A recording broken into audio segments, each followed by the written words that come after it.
I'm Fraser O'Leary. I'm the chair of the Educator Practice Committee. And this meeting has to do with what the universities in our area are doing to prepare teachers for the schools in our district, both charter and public, but really DCPS. And just to begin it, when I first started teaching at Garnet-Patterson in 1971, January, 75% of the teachers in DCPS were graduates of DC Teachers College. We met last week with the education department from UDC and from Georgetown University. So once we have your information, we'll add it to that information, and then we're going to present, because it was great information, and I'm sure yours will be too. And then we're going to present the information so that we can get more teachers from our local universities who want to and will teach at our local schools, because we're in dire need of teachers.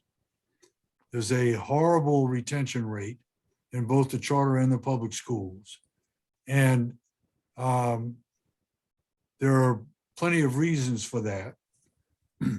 But I know that I didn't grow up wanting to be a teacher, but once I became one, I always couldn't wait to get to school every day. And that's what we want our teachers and our prospective teachers to feel like, knowing that the first 5 years of their career is nothing like what they learned when they were in college.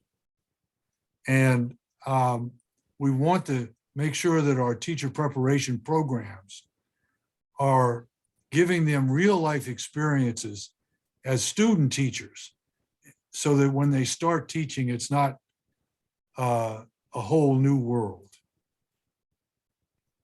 And I'll be quiet, and we can we'll begin in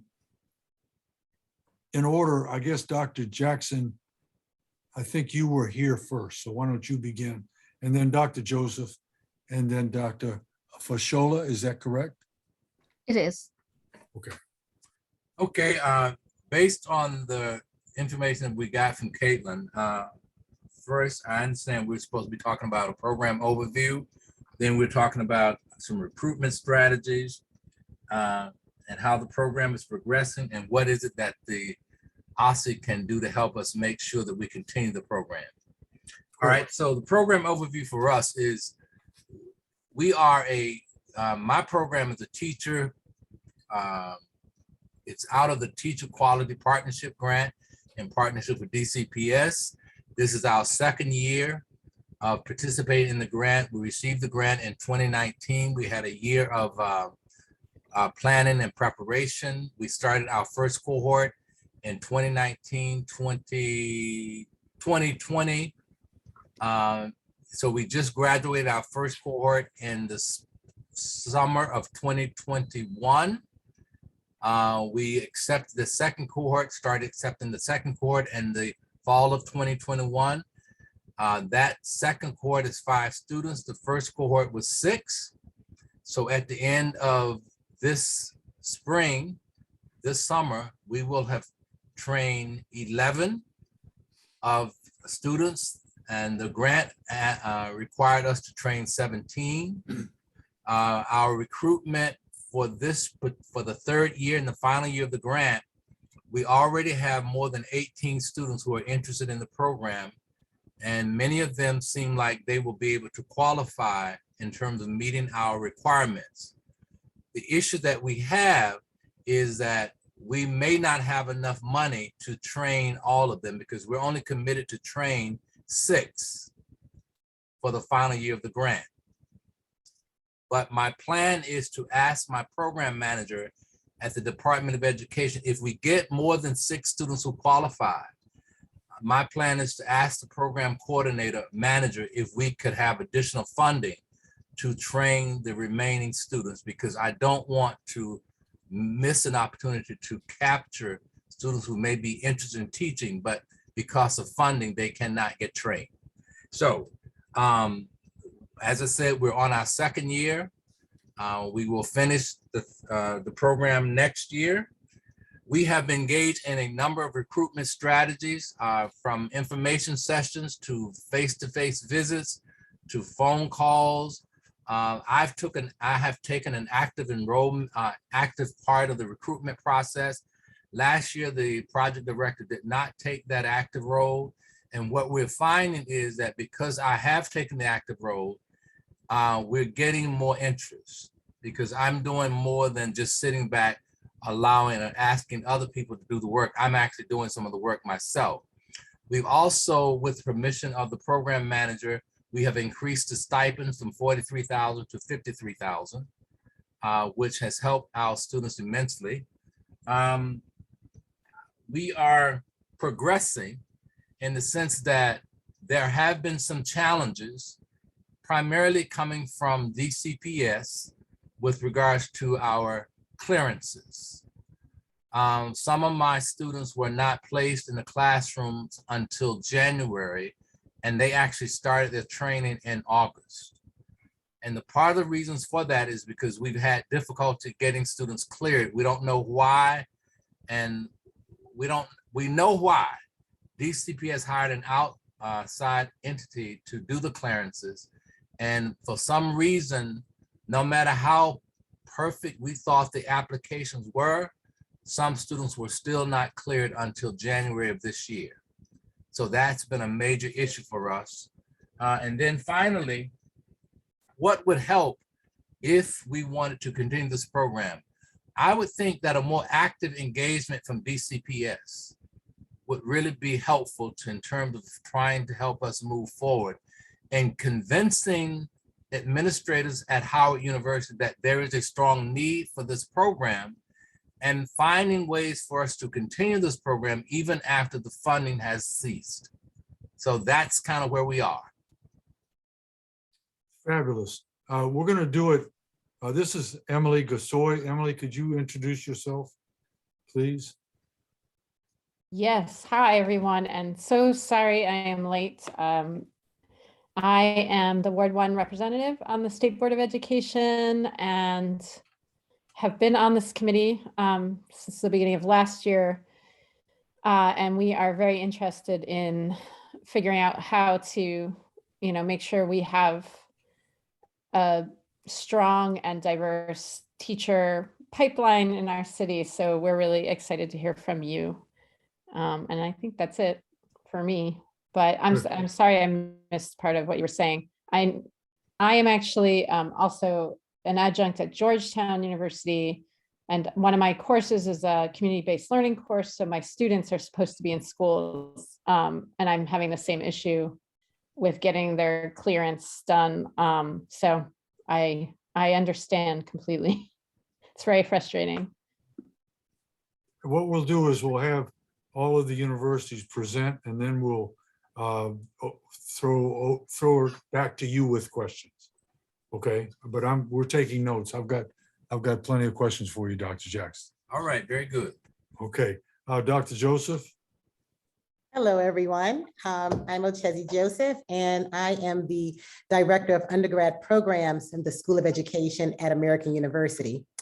I am 5 months in and very excited to have joined American, but I'm actually here today to support my colleague, Dr. Tokes Fashola, and to learn.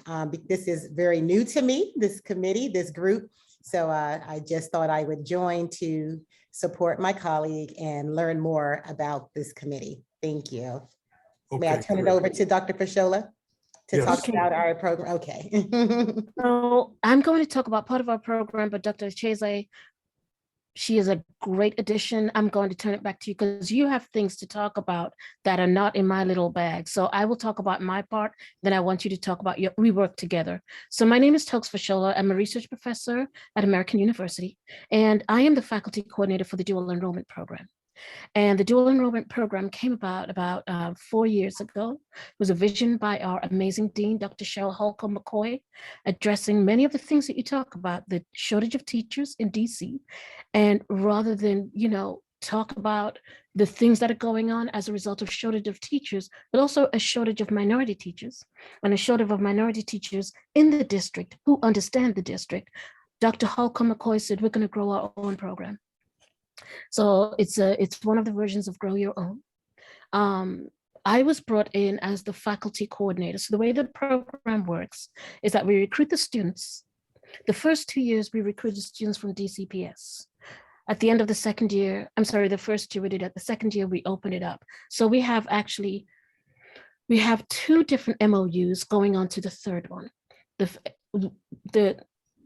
I'm a part of the teacher pipeline program, which has 3 phases. The first phase is the dual enrollment program.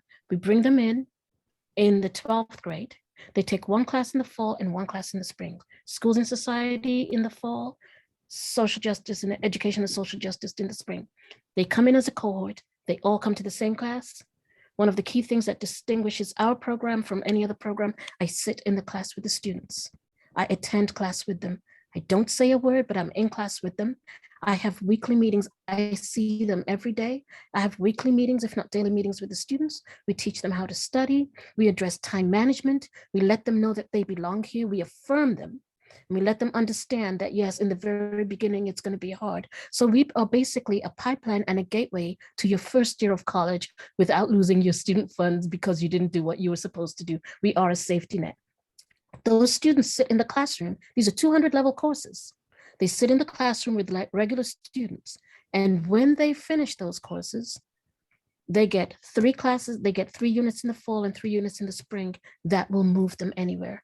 The first year of the dual enrollment program, we had about 10 students who came, but I think 8 stayed because of schedule conflicts and things like that. So I think the first year we had 8, the second year we had 4, the third year we had maybe 10 or 12. We have 3 goals. The main goal, the first goal is we want them to go to college. The second goal is we want them to come to American University. And the deepest goal is we want them to become teachers at American University. So the first year we brought on 2 teachers. We brought on the first year, all of the students who applied to American University got accepted. Let me backtrack. Every year, every student who has applied to American University as a part of the dual enrollment program has either been accepted or waitlisted. Okay, and it's not necessarily because there's preferential treatment, but because the DC process of recruitment and the friendship process of recruitment work. That doesn't mean they cherry pick. They do not cherry pick, okay? But the support is there from their schools. We have personal relationships with them. So the first year, we had about 8, 4 students applied, 2 got accepted, 2 are still here. We're graduating our first cohort of 2 students. Actually, 1 is graduating a year early. He's going to be my undergraduate research intern. I just checked an email from him. We're really excited because a lot of DC students don't apply to American University. The second cohort, all 4 students who applied got in. Our 5th student is a Posse scholar. So he's at the University of Rochester. He said, I love you guys, but if I get into Rochester, I'm out. The third year, a number of students applied. 1 got in. The third year was COVID. They applied at the last minute. If you know anything about being a high school during COVID, they're like, I am not staying home as a college student, walking the dog, watching my nieces and nephews, taking up the trash. I'm going away. And the day before decision day, they were like, I want to come. It was too late. So a third year, we have 1 student. We have a strong relationship with all of our schools. We have an especially strong relationship with Ballou High School. The other partnership is with Friendship. Friendship, once again, we don't cherry pick. Sometimes it works out very well. One time it did not. This year we have 2 students from Friendship. One of our Friendship students is a Posse scholar again. He was with us when he went for his interview. He's going to Wisconsin. I think they go like this or something like that. Whatever the sign is for Wisconsin.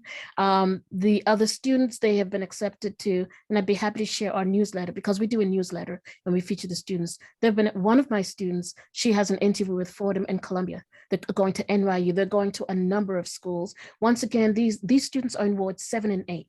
Many of the students are in wards 7 and 8. When they graduate, the handful of them that say, I want to be a teacher. Once they graduate from high school, we then put them into Ocheze's care. And she is in charge of the teacher pipeline program. Before I hand it off to her, the third thing that we have just created an MOU with OSSE. So we will be able to recruit students from DCPS and OSSE overall. I'm happy to say that this semester, we have 7 students, 100% retention. Usually in the spring, they say, I'm playing lacrosse, I'm playing this. We're really happy and they're doing really well. They are all doing really well. And once again, you know, they did have some struggles and we worked with them. The key thing is to affirm them, to let them know, not that they can't, not that they're not smart, but to let them know that the process they're going through is the process that everybody goes through when you first get into college, and that they are carrying a heavier load because they are full-time high school students and they are taking a class in college with minimum 200 level students. A number of the students that they take up the classes with are graduating. And these are, you know, juniors and seniors. So now that's my role once they graduate, even though I stay in touch with them. Once they get into the teacher pipeline program, it goes to Dr. Joseph. Take it away, Dr. Joseph, pipeline. Thank you, Dr. Rashola. Yes, they do come. So our teacher pipeline project is a partnership between DCPS, OSSE, and American University. So again, and this for students who wish to become teachers. So they enter our program, and gosh, this trend here that I'm hearing, starting with Dr. Jackson, and you know, he talked about being hands-on. You heard Dr. Fashola talk about the uniqueness of our program because she is very much hands-on. And that's also why we find our teacher pipeline program to be successful, because we're very hands-on. And that's what the students need. They need us to be present. They need us to be involved. So in our teacher pipeline, you know, program, they want to become teachers, they receive a full scholarship to the School of Education. And we have monthly meetings with myself, with the undergraduate advisor, and with our fabulous dean, Dr. Cheryl Holcomb McCoy. And during those monthly meetings, well, initially we asked the students, what topics, what do you want us to discuss, right? But in addition to engaging them in topics of interest to them, we also check in because they need to know how invested we are in them, how we are here to support them and to ensure their success. So in my 5 months, I have totally enjoyed getting to know our teaching fellows. Let's see, this year, we have a cohort. I think we have a cohort of about 8 in our teaching fellows this year. And like I said, we meet monthly, we check on them. They meet with our undergraduate advisor and the dean. And I just told them that the other day, do you know how phenomenal this is? Not too many people have the dean giving them their cell phone number and said, all right, let's meet at the Cheesecake Factory this weekend. So it's really good. But again, just ensuring their their academic success has been a big part. So. And a part of the teacher pipeline program is that we, you know, when they get to Dr. Chase, they are all fully funded. And when they graduate, they are guaranteed jobs. Go ahead, say it, Dr. Chase. That's right. Yes, I mean, that's so awesome. They are guaranteed jobs and mentorship for the first 5 years. There you go. Their teachers. That's it. Yes. Thank you, Dr. Fashola. Yes. Yeah. So and we help them study. And we help them study for the praxis because we know the praxis is a gatekeeper. It has been shown to be a gatekeeper, especially for minority students. Yeah. So for students of color. So we are not reactive, we are proactive. We encourage them things like the sooner you graduate from high school, take it sooner you're into test taking. Go ahead, Dr. Ocheze. No, I say, and they are so invested. At our last session, they said, can we have a praxis study group and have cookies and pizza? Like, I just was so happy that it came from them too. We were like, absolutely. So they're a good group. But it's just so important that we are hands-on, as Dr. Jackson started that conversation. And I think the other thing that's important for us to know is that having a time that we can check in to make sure that they're okay. We have, for example, in our program, the students are in the schools from Monday through Thursday. On Fridays, we call a professional development day where they actually spend time with me talking about issues, and other faculty members talking about issues that will help them develop themselves as teachers. And so some of the upcoming topics that we're going to be talking about will be interviewing. How is it that DCPS is recruiting? How do they do the time management stuff? All of those things that would be useful for first year teachers. We're doing those things on Fridays so that they're not overwhelmed with their work in the schools, studying after they finish school, and then trying to deal with those other things. We set aside a day where they can deal with just topics that are interesting to them that may not have anything to do with their teaching, but just their overall development. And that might be the most important thing. I think so, because last year when we did it, we really found out some challenges that we had in our program. And when we had that meeting with the students, we learned a lot of information that helped us frame how we operate this year. So you're absolutely correct. It makes a world of difference. We still have some challenges, but we certainly don't have the kind of complaints about how the program is operating, the relationship with DCPS, and other kinds of things as we did last year. But I'm sorry. No, go on. Dr. Jackson, if you remember last year, DCPS, between last year and the year before, the dual enrollment person with DCPS, Melissa Hare had left. So they went through a period when they kind of had a temporary person. Now we have Emily Huey, who was there, who was permanent. So I think if that is who you deal with, I think things are going to be much better, because we check in with, what she's more committed, not that the others weren't, but she's more invested because she's permanent. If that is who your person is, but I don't know. I didn't have contact with that person. Our individual was Sean Elliott, who was a placement specialist for us. And he's no longer with DCPS. But he was very instrumental in helping us last year. He was good in trying to help us this year, but after he left, I'm not sure who I'm going to have contact with, but I'm eager to find out so that I can establish that relationship, because I find that establishing a relationship is a key piece to making all of this work. Yes. And that's one of the biggest problems. When you talked about your fellows trying to get cleared so they could get into the DCPS buildings, we still have a lot of prospective teachers who were chosen by their principals in interviews in the fall that haven't been hired yet because of the clearance problems. And so can you tell us, you may not know this, but can you tell us why DC decided to use the approach that they're currently using? I mean, because before it was in-house. if you're asking, Emily, do you have an answer for that? Well, they thought it would expedite it, but it did the opposite. And they have since changed it again. So I think it's slightly better, but there's been such a backup that it's still not, sufficient, I don't think. But yeah, I think originally they were trying to, anticipate that during this, period of trying to go back in person, we would need more folks. And so it backfired. I don't know if there's more. If there is, that has not been shared with us. So, Okay. All right. But what can I just ask, as long as I'm talking, Dr. Jackson, which office was Mr. Elliott in?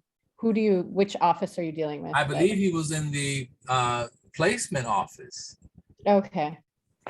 So teacher placement. Or Yes. Now, that would make sense.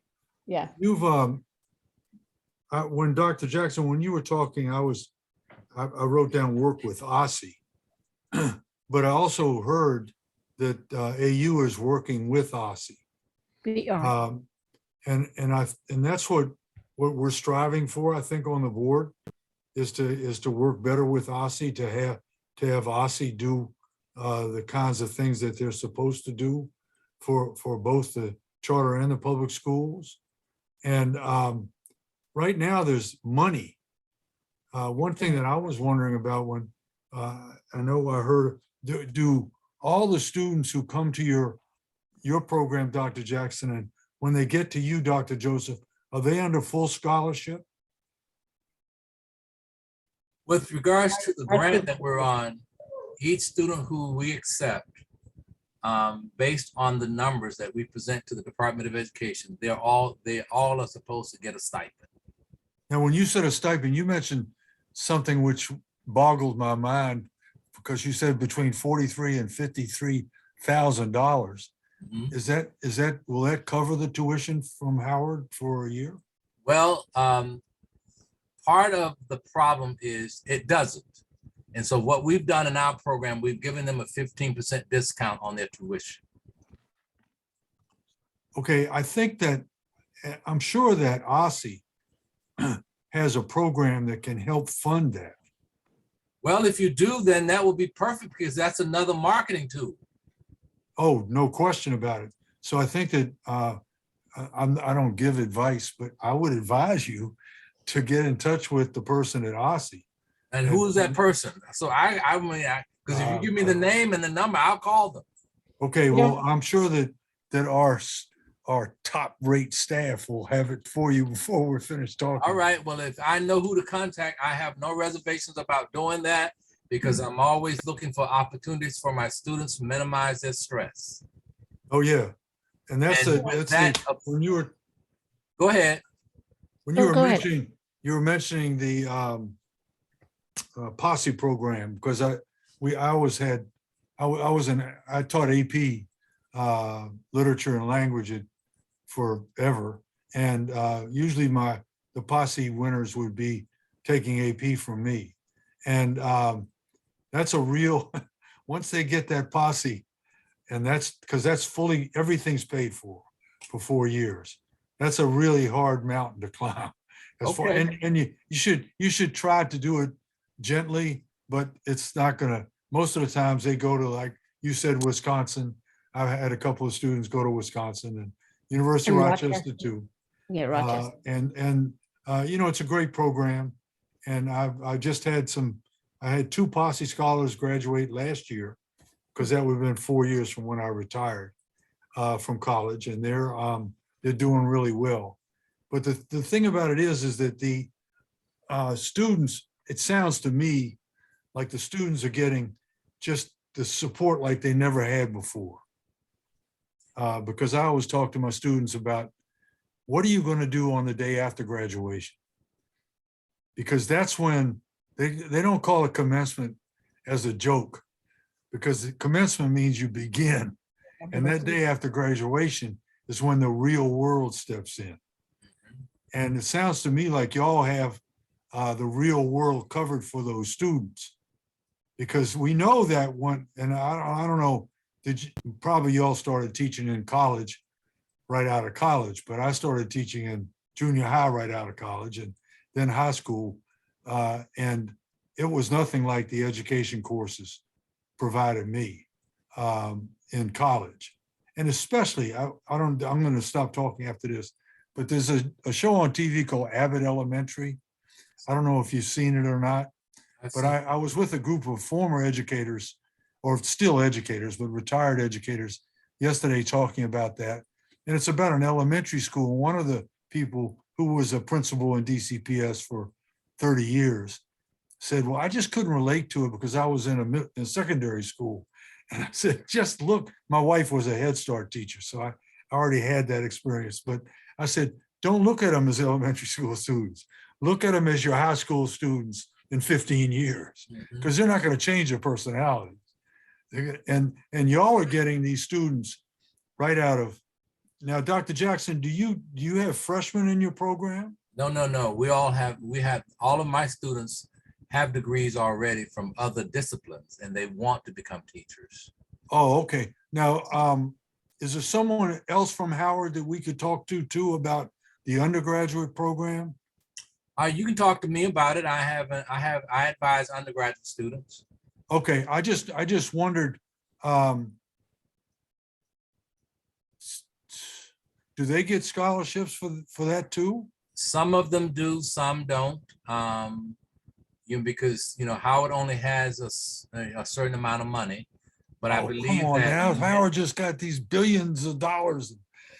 but I believe that based on previous encounter with the dean, it's my understanding that the majority of students who were admitted into the freshman class of teachers this year were partially or fully funded.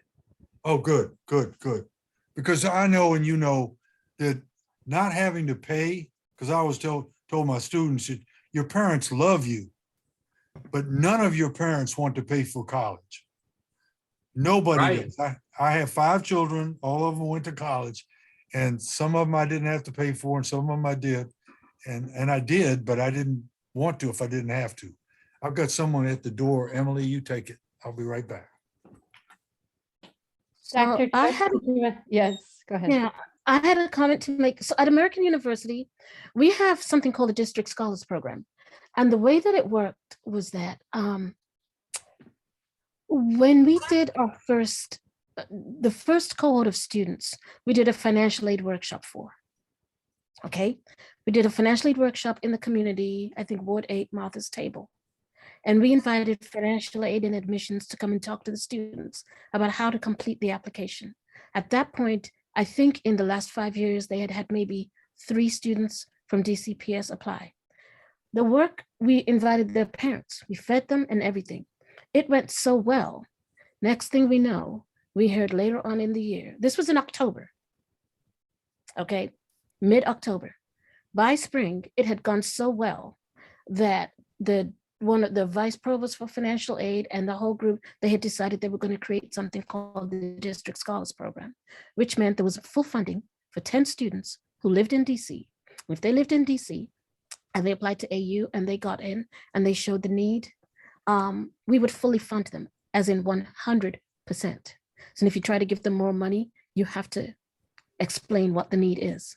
So our dean, our fearless dean, stepped in and said, we have this teacher pipeline program. We would like to have spots for a teacher pipeline program. So we have 2 students each year who are in the teacher pipeline program. So you have students from DCPS. Let's say you have, I don't know, 8 students, 10 students, 15 students.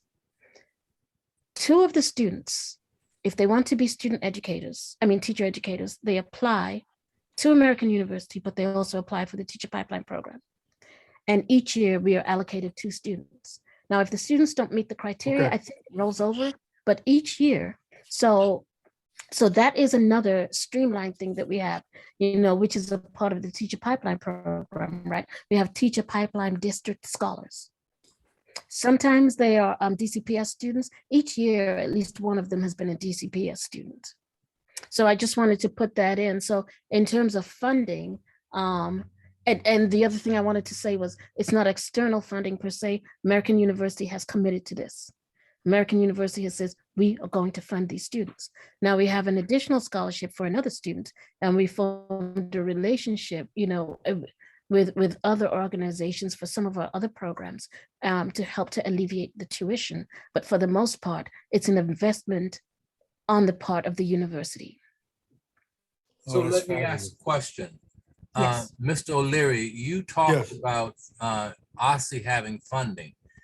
Let's just say that if I have an undergraduate student who is academically prepared and has a financial need, is there a way that OSSE can support that student if Howard does not? I can't answer that because I don't know at all. I'll find out and get back to you on that. Okay, all right. I would tend to think that there's a lot of money out there, all right, for students who qualify. So I'm thinking that let me get back to you on that. All right, Right. I'll put my email in. I'll put my email and phone. I've got number in the chat. everything. I think we have everything. Oh, okay, good. I think what would help is that on one hand, there is a lot of money, but I think what would help is that within OSSE, you would have to find the right pipeline, right? The right source of funding. Right. So while there might be a lot of money, it is also possible that there is a pot of money set aside for teachers who are coming in from a different career, who want to become, who want to become public teachers, which is different from the dual enrollment students, which is also different from students who may not have gone to dual enrollment, but who want to be first-time teachers. So when I would encourage Dr. Jackson, let the institution do some research along with Dr. Larry and find out what part is there a pot of money available for these for this description of individuals. Does that make sense? Yeah, definitely. We've both, Emily and I, have been on the board for 3 years, and we know that the obstacles that are there are huge. Because all we're about is children, their parents, and the people that work in the school buildings. Mhm. And there are a lot of people that don't really, that's not the most important thing. I know that scholarships are available, but a lot of times people don't know about it. All right. We have a dual enrollment program at Coolidge High School. I'm the Ward 4 representative. All right. One of your kids came to us. And it just started what, 3 years ago, right? And but people don't know about these kinds of things. It has to be when you said proactive, that's my favorite word. And the system isn't proactive. The system is completely reactive. And nothing gets done when you're reacting, because you're just putting out a fire that's behind you. Emily? I have some questions. Yeah, I just wanted to maximize our time with these folks by asking some questions. So I actually, and I'm so sorry that I missed what you talked about, Dr. Jackson. So I did hear you say that it would be helpful to have a stronger, I can't remember how you said it. I think you said a stronger connection with DCPS or something. So I'd like to hear more about that in terms of what we might be able to do to help that.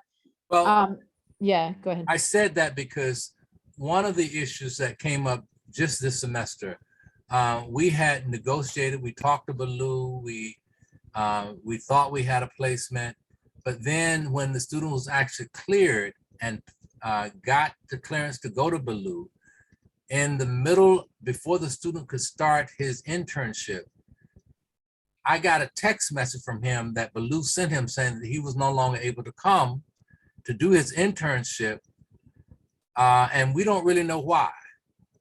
We assumed that it was because there was no theater teacher present, but we just don't know why, because when I talked to Sean Elliott in August and all of last semester, he focused primarily on Baloo, and we were so certain that the student would be able to stay at Baloo, but in January, he got a message that he was not able to go. And so I had to get on the phone and try to find another placement for him, which was problematic to me because I don't have the kind of knowledge that somebody in the placement office would have about what's available in these various schools in the district. So that took some extra time for me to think about what can I do. And again, fortunately, I had a connection with Duke Ellington, and I was able to make a call and get the student placed. That kind of thing, I think, is more of a DCPS responsibility than mine. Right. Definitely. Okay, that's helpful. Can I actually ask all of you about sort of incentivizing students going into DCPS schools, which is different than the internship as part of the program, but like once they're done, I heard Dr. Joseph and Dr. Tokes Feschel talking about, students getting into the posse programs. I'm from Rochester, by the way. But is there some part of the program that sort of helps them to want to work in DC? There's one piece component that I said when ours graduate, they maintain a relationship with faculty because we mentor them for the first 5 years of their career. So, that's scary, Amazing. right? You graduate and then you're pushed out there. Who do I go to for support? So they know along the way that they will continue to have us as a resource. Oh, Now, and you in- said, oh, sorry. I do want to hear in a In sec, but regards to that question, one of the things that we have done is we have a recruitment specialist from DCPS who will come and talk to the students about what that's all about, how to go about trying to apply for jobs in DCPS. I forget her name, but I think her first name is Patricia. But we have that relationship, and so we utilize it to try to make this connections to various schools in the district so that we don't have to do that. that's great. Sorry. The other So thing else, oh, go ahead. No, you were saying that students are guaranteed placements in DC. absolutely. And they know that. So when they take the classes, I have to also recognize that the way that the program was created at American University, they take classes in the School of Education. So Dr. Tracy Dennis teaches the courses. We also have Dr. Jackson and Dr. DeCur, but the courses that they take, they make them think about education. They make them think about what's going on in their classrooms. They do project-based learnings. The courses that they take, policy issues, make them reflect. And these students go on to say, well, that doesn't happen in my school. Well, that doesn't happen in my school.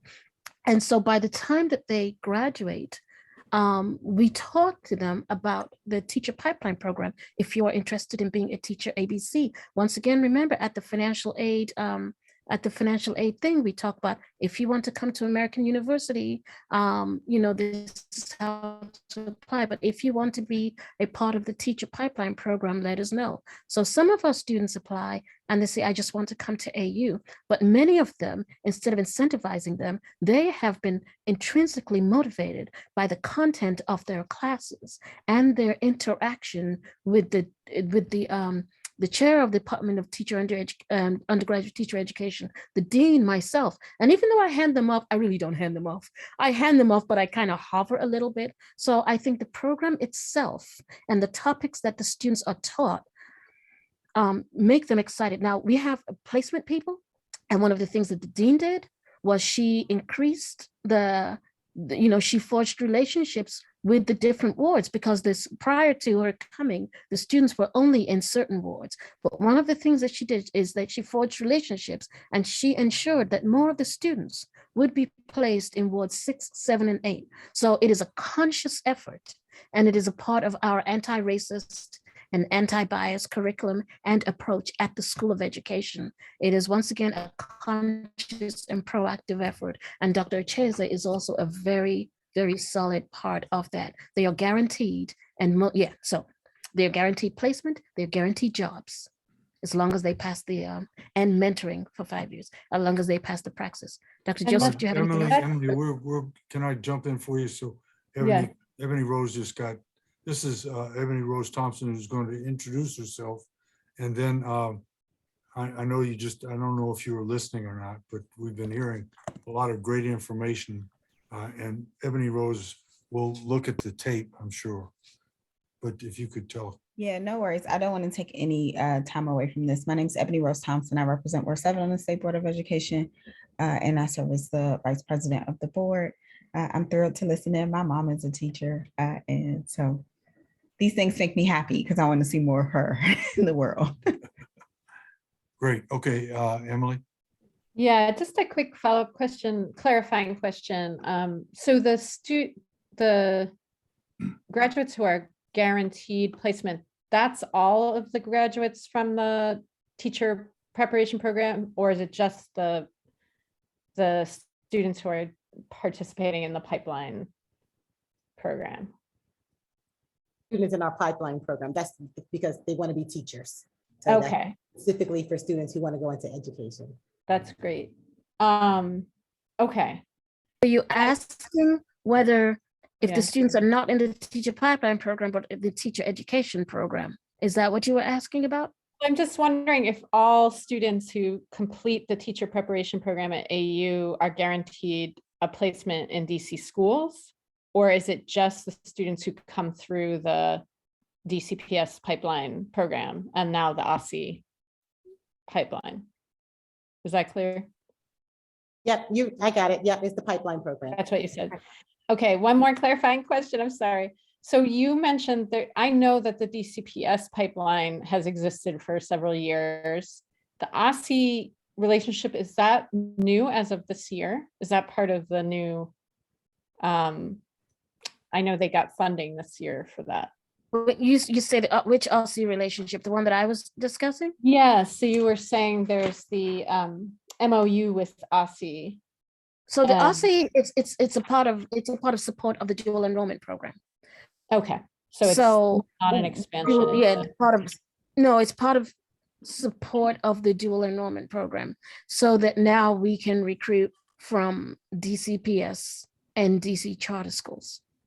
And instead of forming individual relationships with the individual charter LEAs, OSSI will help us with that. And OSSI will also help to pay for the dual enrollment for the students. This is particularly dual enrollment. And is that new? That's the part, I guess I'm trying to understand if it's coming from this new funding OSSI got this year. So It's part of the collaborative, and it's been around for a while. And is it new? For us it is, but it's the OSSI consortium, and it has existed for quite a while. And we have been invited to join for a number of years, but initially we were mainly focusing on DCPS, and we wanted it small, and we wanted to get it right, get the fees. So now, after a couple of years, the former OSSI person reached out and said, we would really like to join your consortium. We would really like you to join the consortium.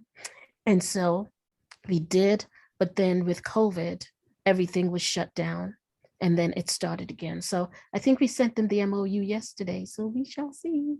Congratulations, that's great. Great.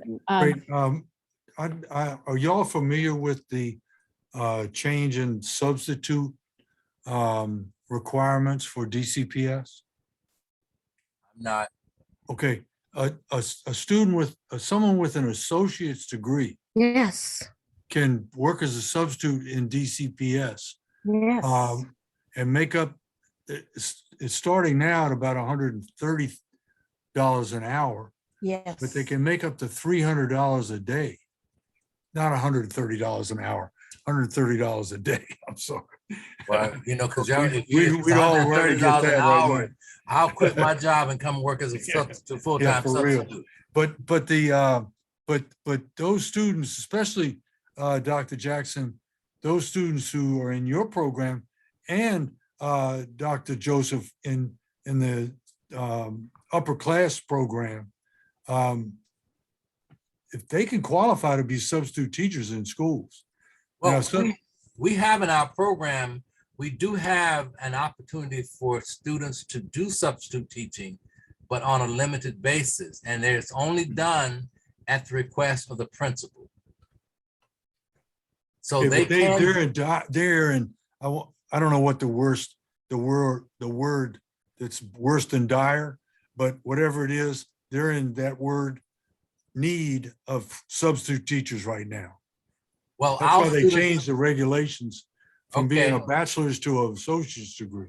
well, our students, we have in our program, and they're all graduate students, so they are able to do substitute teaching if the opportunity arises, and it doesn't affect what they're doing with regards to their training.